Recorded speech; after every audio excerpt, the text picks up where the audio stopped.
L'actualité cette semaine, c'est aussi l'attaque en règle d'une délégation des Nations Unies contre la Belgique. Les experts de l'ONU sont restés une semaine chez nous et leur conclusion cette semaine est sévère. En Belgique, il y a un mur du silence sur la colonisation du Congo.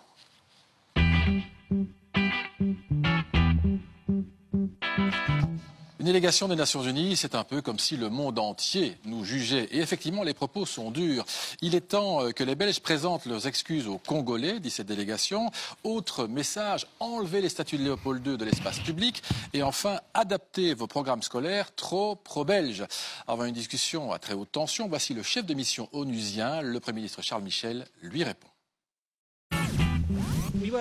Nous étions un peu surpris, je dois dire, que le colonialisme et le passé colonial soient si peu enseignés dans les écoles belges, par exemple. Nous voudrions rappeler que c'est prioritaire parce que pour comprendre le présent, pour comprendre les violations de droits humains qui existent de nos jours, pour comprendre le racisme et les discriminations raciales, il faut d'abord comprendre leurs causes, leur origine. Le groupe de travail a conclu que l'origine des discriminations raciales pourrait être attribuée à l'époque coloniale et à certains modèles. Hier, j'ai pris connaissance d'un résumé de ce rapport. C'est très étrange. La Belgique est un pays qui combat la discrimination. Bonjour Pierre Compagnie, député bruxellois CDH, bourgmestre de Gansoren en région bruxelloise. Quand on vous présente, on ajoute souvent aussi premier bourgmestre noir en Belgique et père du Diable Rouge, Vincent Compagnie. Merci d'être là. Je salue Mireille Tseuzy-Robert, présidente de l'association BAMCO, auteur de l'ouvrage Racisme anti-noir entre méconnaissance et mépris aux éditions Couleur Livre. Vous êtes assez remonté contre ce que vous qualifiez d'apathie belge en matière de colonialisme. Bienvenue Richard Miller, député fédéral pour le mouvement réformateur, vous représentez le gouvernement fédéral. Selon l'adage que j'aime à répéter à peu près, je vais presque dire chaque semaine, j'exagère un peu, quand c'est compliqué, on envoie Miller. Vous venez de Mons. Bienvenue Émeric Delamotte, mandaté par l'association La Mémoire du Congo, un groupe qui étudie la période coloniale belge. Vous êtes par ailleurs avocat. Bienvenue Amandine Laureau, vous enseignez l'histoire de l'Afrique à l'université de Bruxelles. Vous êtes une spécialiste évidemment du dossier. Christophe Giltet donne encore un peu plus de brio et de brillant à ce plateau de rêve. Pierre Compagnie, vous le dites dans une interview au Laatste Nieuws ce week-end, la Belgique doit faire des excuses au Congo. Il est plus que temps. Pourquoi? Pourquoi? Parce que nous avons des enfants. Et la Belgique est remplie d'enfants. Qu'ils soient blancs, noirs ou autres. Eh bien, ces enfants fonctionnent avec l'Internet. Ils ne sont plus du temps où on pouvait aller faire n'importe quoi et le cacher à la population. C'est pour ça que, intelligemment, je dirais d'abord que moi, la Belgique m'a adopté, les Belges m'ont adopté, je les ai adoptés.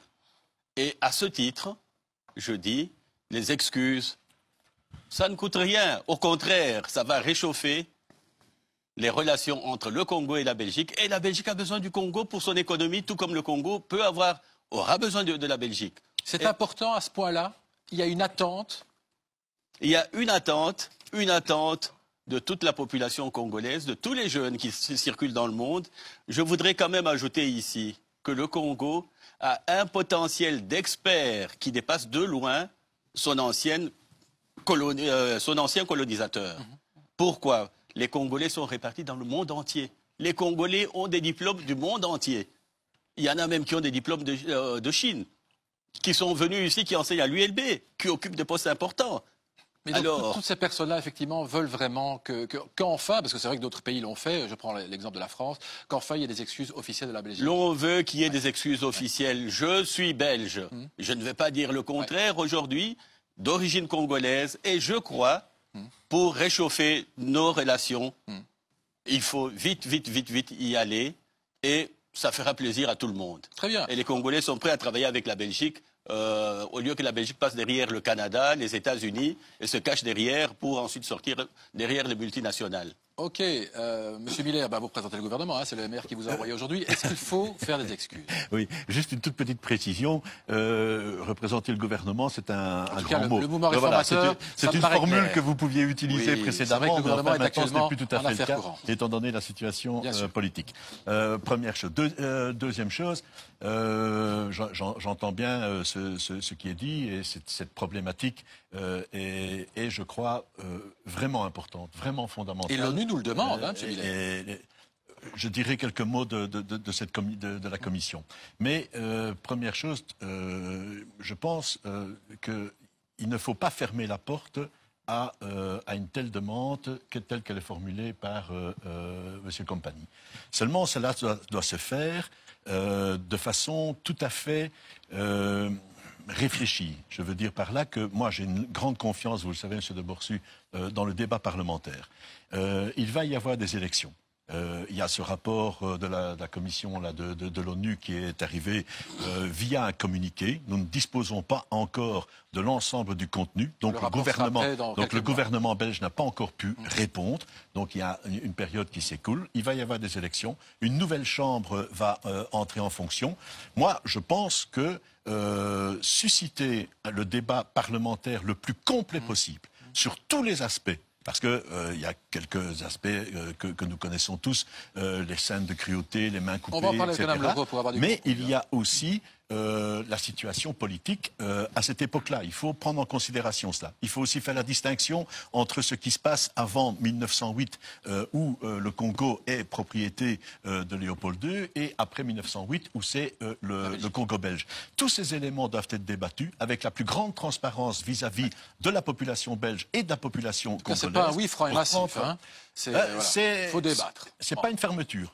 C'est pas une fermeture. Moi, je pense que, allez, je vais le dire encore autrement, à titre personnel, je suis favorable. Mais je pense que cela concerne l'ensemble de la population belge avec les différentes appréciations que l'on peut avoir à ce sujet. Et donc, le débat parlementaire est absolument nécessaire. Un débat avec tous les historiens et tous les points de vue qui pourront être pris en compte. On a une historienne de premier plan, Mme Lehaut. Est-ce qu'il y a matière à excuse? On voit tout et son contraire hein, sur ce qui s'est passé au Congo, le nombre de morts, pourquoi les gens sont morts, par le 3 millions, jusqu'à 10 millions de morts, ce qui sont des chiffres absolument incroyables. Et si c'est vrai, absolument atroce, 3 millions aussi, bien sûr. Quelle est votre analyse de cela? Il y a vraiment matière à excuse? Je pense que c'est une question excuse ou pas excuse, c'est une question qui est avant tout politique et pas scientifique. Bien sûr, mais sur le point historique, est-ce que vraiment la Belgique s'est comportée de façon épouvantable au Congo, même, certains le disent effectivement, par rapport aux mœurs du temps? Je pense que sans entrer dans des questions politiques, on doit néanmoins, par notre expertise, faire le constat qu'effectivement, la colonisation a été un processus d'appropriation par la force d'un territoire et de ses habitants, fondé par définition sur la contrainte et sur des hiérarchies raciales. Pire qu'ailleurs, au Congo belge?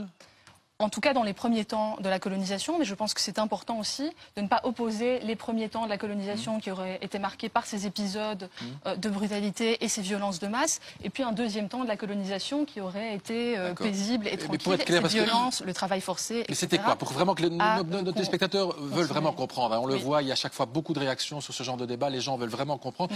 Qu'est-ce qu'on a fait, pour donner un exemple, de pire qu'ailleurs au Congo? Je parle de la Belgique, peut-être effectivement entre les années 1870 et 1908, où Léopold II était effectivement le propriétaire du Congo. Eh bien, Léopold II a mis en place un système d'exploitation fondé sur le travail forcé, sur l'extraction de ressources contraintes, qui a entraîné des violences extrêmes et massives qui ont impacté très durement la population congolaise. Donc, ce ne sont pas que les Anglais qui disent ça, parce qu'on le lit parfois. Hein, ce sont les Anglais qui nous ont accusés. C'est toute la complexité de cette histoire, où l'on ressort évidemment les photos des mains coupées, etc. Jusqu'en 1908, ce n'est pas la Belgique qui gère le Congo. C'est le roi Léopold II avec une administration qui lui est propre. Alors dans cette administration, il y a des Belges évidemment.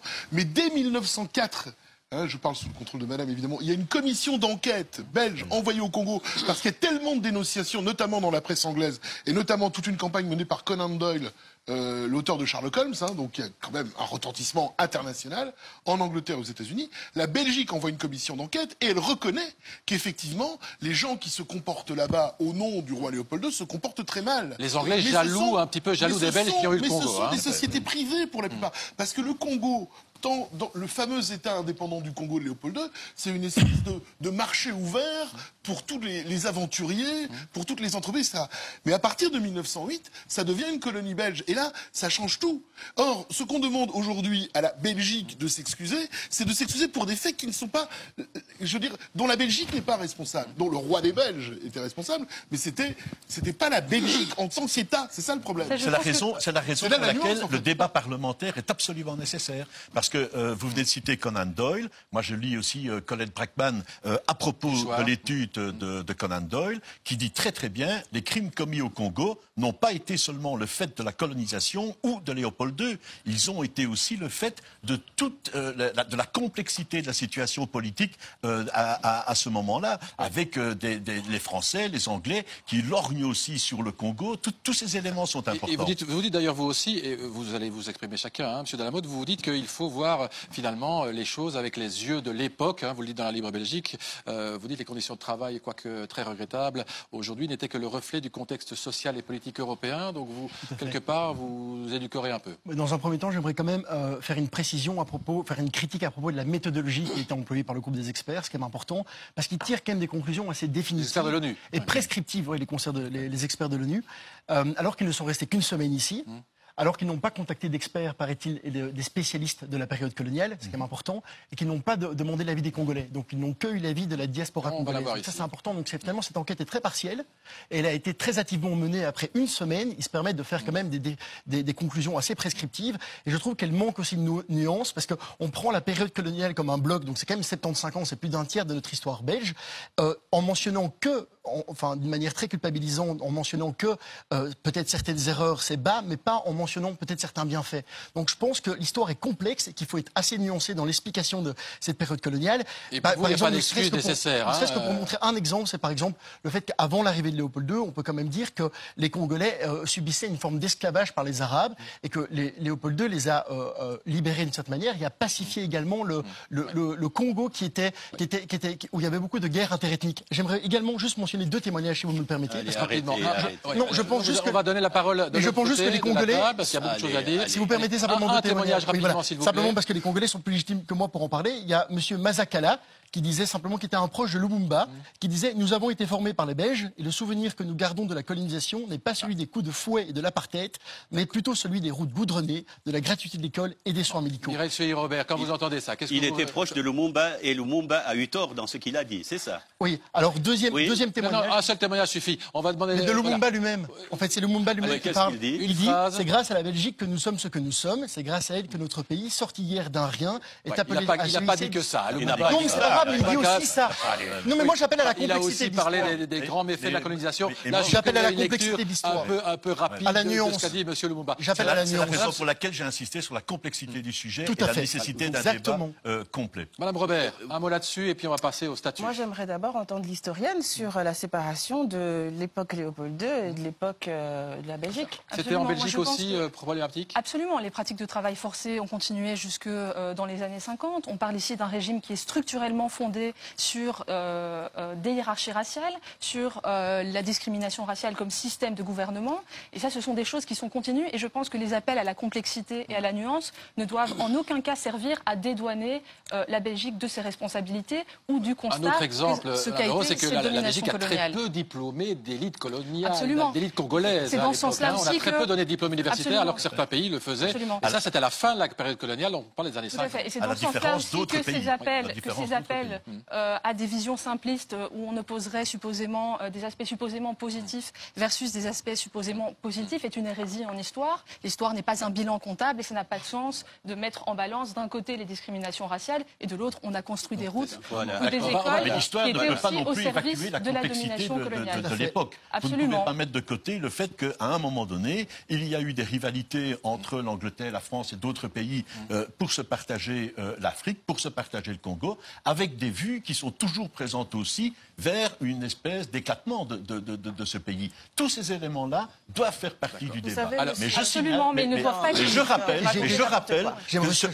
ce que j'ai dit. Le pardon la demande d'excuses, la présentation d'excuses, la demande de pardon est un geste fondamental. Ce n'est pas quelque chose que l'on peut faire comme ça au détour d'une table. Il faut donc un débat. Et il faut passer au débat. L'histoire belge, c'est aussi une nuance par rapport au propos de l'historien. En fait, il y a un double discours dans cette histoire, puisque la définition de ce que c'est que le colonialisme peut s'appliquer au colonialisme belge, mais à tous les colonialismes. Or, la Belgique, finalement, est un pays qui est devenu colonisateur très tard, puisque l'Espagne ou le Portugal vont commencer leur colonisation au XVe siècle. Bon, bref, on ne va pas revenir là-dessus. Donc, il y a la définition du colonialisme en soi, dans laquelle les Belges, évidemment, sont partie prenante, et qui est effectivement un régime de contrainte. Mais tous les colonialismes étaient un régime de contrainte. Et puis il y a la particularité belge. Est-ce que les Belges étaient plus ou moins colonisateurs que les autres? Est-ce qu'ils étaient plus ou moins proches d'une sorte d'apartheid que les autres, etc. Là, c'est un vrai travail. Continuons, on va passer au sujet suivant et vous allez chacun vous exprimer avec cette délégation de l'ONU qui se dit... Les Portugais et autres ont commencé leur colonisation avant. Mais ils entretenaient des relations diplomatiques avec le Congo. Le roi du Congo, vous le savez.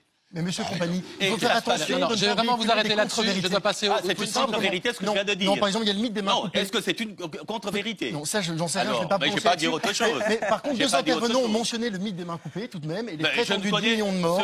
C'est important parce que ça a été fait que par le commissaire Fievet. Pendant 4 ans, ça a été condamné par le même 1 million de morts. Et il y a des personnes qui étaient mortes. Alors, on ne va pas se battre sur le nombre de morts, s'il vous plaît, je vous arrête. Et pour vous, même 1 million de morts, c'est très peu. C'est très grave, c'est atroce. On arrête là. Mais on n'avait pas de données fiables. Écoutons l'historienne. Ça nous fera beaucoup de bien. Il faut vraiment que le débat soit intelligible. Qu'est-ce qui est fiable? Vous citez Colette Pacman ici. S'il vous plaît, je vous demanderai vraiment de faire un petit peu attention. Vous, jeunes, vous maintenez des trucs pareils. 10 millions de morts, c'est une contre-vérité. Vous, jeunes, vous maintenez des trucs pareils. Non, je dis que c'est une atrocité. Vous, jeunes, on arrête là, s'il vous plaît, messieurs, on arrête là. S'il vous plaît, messieurs, je vous en prie, parce que vraiment, il faut qu'on avance. Madame Leroux, les mains coupées, c'est vrai ou pas? On a coupé des mains, les Belges ont coupé des mains, oui ou non? Je pense que la question ne se pose pas en termes de oui ou non. On sait effectivement que ces mains coupées ont été coupées par des auxiliaires de Léopold II, notamment dans le contexte de pratiques de répression militaire qui visaient à démontrer qu'on avait bien utilisé les munitions. Mais pas que, il y a eu aussi des exceptions. Et je trouve dommage que ce débat sur les mains coupées occulte le caractère plus structurel aussi des violences coloniales sur lesquelles il est important d'insister. Très bien. La délégation de l'ONU se dit également effrayée du nombre de statues de Léopold II sur nos places et dans nos parcs. Des statues associées, je cite la Commission, à des actes horribles commis pendant la colonisation du Congo. L'ONU préférait très clairement qu'il y en ait moins, voire plus du tout. D'accord, Madame Robert, avec ça?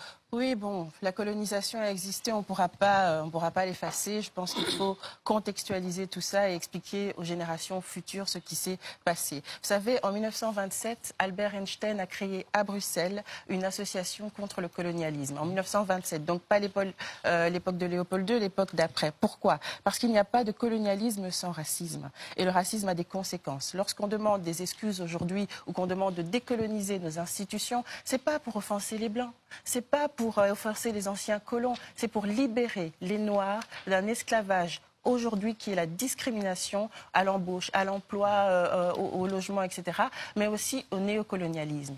Donc il faut bien comprendre, ça que vous dites, tout à fait, le colonialisme a été pour la Belgique ce que la misogynie est aux hommes, c'est-à-dire un instrument et un cadre idéologique de domination et d'humiliation. Donc il faut sortir du belgocentrisme et du nombrilisme. Oh, on nous demande de nous excuser, et ces statuts-là, c'est un des soucis. On nous demande de cracher sur Papa Léopold. Non, il ne s'agit pas de ça. Il s'agit des discriminations aujourd'hui. Vous vous souvenez des jeunes de Peuple Pop, des jeunes qui chantaient le Congo est à nous, coupons les mains. Ils étaient tout jeunes, comme monsieur. Mais ils ont encore une idéologie et une mentalité coloniale. C'est contre ça qu'il faut se battre et non contre le fait que l'ONU essayait de discréditer l'ONU qui nous a dit qu'il fallait nous excuser. Sortez un peu et grandissez un peu. Merci en tout cas. Et ces statuts de Léopold II divisent l'opinion publique. J'ai pu m'en rendre compte lors d'un tournage à Namur. C'était il y a plusieurs mois. Il faut savoir que notre roi a été un roi colonisateur et que nous avons exploité le Congo belge et à mon avis il ne mérite pas d'avoir une statue ici. Pourquoi la supprimer? Elle est bien là. Grâce à lui on a eu des richesses. Dommage que Baudouin a remis le Zaïre aux Zaïrois. Ah, vous auriez voulu garder la colonie? Bien sûr. on serait le pays le plus riche au monde. S'enrichir au détriment des autres, ce n'est pas s'enrichir, c'est voler. Voilà, Mme Robert, on voit effectivement que certains propos montrent que ça n'est pas encore fini complètement dans certains esprits, la colonisation. Les statuts, M. Miller, il y a quelque chose à faire. C'est un débat qui dure depuis maintenant quelques mois, voire maintenant quelques années. L'ONU le remet sur la place publique en disant c'est vrai, il y en a trop. Par rapport à cette commission de l'ONU, je ferai juste une remarque. Moi, je respecte l'ONU. Mais je trouve aussi que la Commission a très très vite travaillé. Madame dit qu'il faut élever le débat, il ne faut pas en rester là. Je suis d'accord. Mais n'empêche que la Belgique, tout d'une fois, est ciblée, alors qu'il y a beaucoup d'autres pays qui ont également été colonisateurs. On ne parle pas des États-Unis, ils ont massacré toutes les tribus d'Indiens, c'est quand même pas ce qui s'est passé. Mais vous faites ça en permanence, etc. monsieur. À chaque fois qu'on vous parle du colonialisme belge, vous allez dire les autres l'ont fait aussi. Arrêtez avec ça. M. Miller, la France, Madame, excusez-moi, il faut aussi apprendre à écouter ce qu'on dit. Oui, mais c'est un truc, je l'ai trop entendu, monsieur. Eh bien, oui, d'accord, mais peut-être pas de ma bouche. Et je demande qu'on écoute ce que je dis, parce que j'essaie de m'expliquer. Une position qui est une position politique, c'est mon droit, une position politique par rapport à cette question, à ce qui est adressé à notre pays. Par rapport à Léopold II, il était le roi des Belges. Le Congo, à un moment donné, sa propriété pendant une certaine période. Mais il faut aussi accepter l'idée que c'était avec l'accord des chambres belges. C'est la réunion, la conférence de Berlin qui a lieu en novembre 84, février 85. Elle est tout de suite suivie d'un débat au Parlement les 28 et 30 avril, et les chambres donnent l'accord à Léopold II pour qu'il règne. Donc la Belgique est déjà impliquée à ce moment-là. Donc je pense qu'il y a une responsabilité politique dont il faut débattre. Voilà. Et en essayant de prendre en considération tous les aspects, y compris ce qui a pu aussi être bien dans la relation entre le Congo et la Belgique. Ce qui est étonnant, c'est qu'on avait dit que, je vous prie d'excuser, on avait dit que sur ces statuts, on mettrait un mot d'explication, puisqu'on a déjà fait ce débat. Et notamment dans les cours, et notamment les cours qui sont enseignés. On va en parler des cours. On va en parler, et vous allez encore vous exprimer. L'ONU critique effectivement aussi nos écoles. Notre enseignement ne ferait pas assez de place à la colonisation. D'après la délégation onusienne, par exemple, 25% des élèves belges ignorent que le Congo a été une colonie belge. Sur Facebook, d'ailleurs, certains d'entre vous estiment bel et bien que l'enseignement les a laissés ignorants. Jordan nous dit « Je n'ai jamais appris la colonisation au cours d'histoire ». Océane poursuit « Ah, on devait l'apprendre ?» Eh bien, ce n'était pas au programme de mes profs. Amandine Leroux, il y a un vrai problème à ce niveau-là, et on avait plusieurs professeurs qui nous ont dit « On fait un peu ce qu'on veut ». Oui, tout à fait. L'enseignement de cette histoire est clairement insuffisant. Dans les programmes de l'enseignement secondaire officiel, on prescrit aux professeurs d'histoire d'enseigner la colonisation et la décolonisation, mais pas forcément l'histoire de la colonisation belge. Et donc ça veut dire que vous pouvez être diplômé aujourd'hui en 2019 de l'enseignement secondaire général sans jamais avoir entendu parler du Congo. Et c'est ce que je constate aussi avec mes étudiants à l'université. Ça vous choque, M. Compagnie, quand vous entendez ça? Moi, c'est choquant parce que je suis aussi enseignant d'origine, mais je pense qu'on a intérêt à ce que la jeunesse aujourd'hui connaisse de façon plus structurée le passé de leur pays. C'est ce que vous dites, Mme Leroux, ça fait vraiment partie de l'histoire du pays. Sinon c'est l'Internet qui va les instruire. Oui, mais le problème, il est différent. Excusez-moi, M. Compagnie, je vous interromps, mais en fait, c'est l'histoire de la Belgique qu'on n'enseigne pas en Belgique. C'est l'histoire de la Belgique, on n'enseigne pas en Belgique. Le Congo fait partie de l'histoire de la Belgique, évidemment. Or, je suis désolé, moi je vois tous les jours des gens, je discute avec des gens, je suis atterré du manque de connaissance de l'histoire de la Belgique qu'ont les Belges. Voilà. Les programmes sont désespérants. C'est le moment de voilà, M. Compagnie, vous dites d'ailleurs que le Congo a vraiment enrichi la Belgique. Mais oui, mais ce sont des réalités. Donnez un exemple. Les jeunes Belges, s'ils pouvaient savoir qu'à un moment, on a partagé le monde, ok, la France prend le nord, les Anglais prennent le sud, de l'Afrique, les Allemands, je parle du Congo, je parle du Congo là par rapport au Congo, et les Allemands prennent l'Est. Vous imaginez, il reste le Congo. Et les Américains savaient déjà que le Congo existe. Il y avait des minerais, il y avait ceci. En quoi le Congo nous a vraiment enrichi, Congo, la Première Guerre mondiale, le Congo offre la bombe atomique.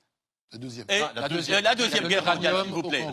La première, on a offert plutôt des vies à l'Est pour le monde entier. Plus de 100 000 morts. Pour conquérir la Tanzanie, le Soudan, voilà, chasser les Allemands.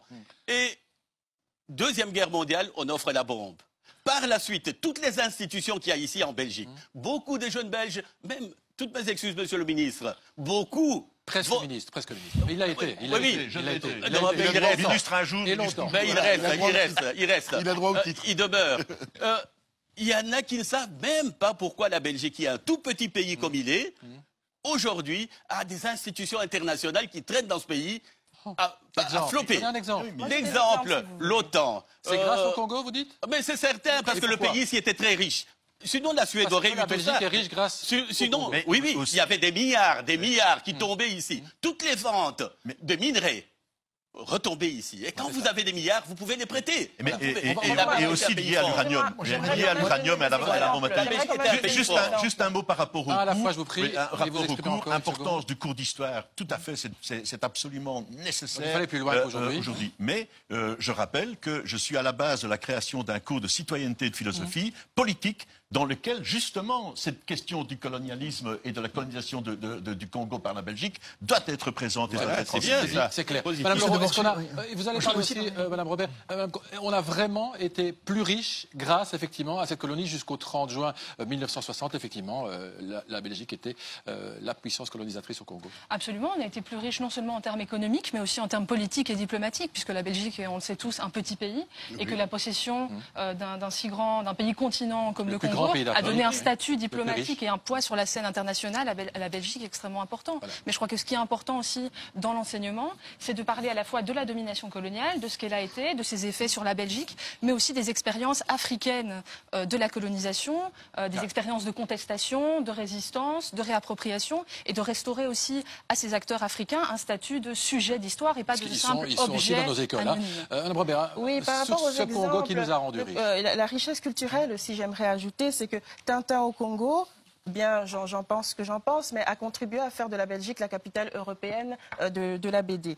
Les diamants, il n'y en a aucun dans le sous-sol anversois, ils venaient de quelque part. Le chocolat, le cacao, nous l'avions à bas prix. Le musée de Tervuren, qui est plein de nos richesses. Le chocolat vient des Espagnols. Excusez-moi. Non, mais s'il y a du chocolat, oui, d'accord. C'est parce que l'uranium, le caoutchouc. Et puis, j'aimerais dire quelque chose sur les livres scolaires. J'espère que ça ne sera pas pour parler des bienfaits de la colonisation, ni des bienfaits de l'occupation allemande en Belgique, mais pour parler plutôt des problématiques qu'elles ont soulevées. Merci à tous. Et je pense que c'était important de dire tout ça. Bon retour aux quatre coins du pays. Merci. Ce débat continue parce qu'on ne l'a pas épuisé, mais véritablement, on a amené des choses tout à fait nouvelles grâce à vous.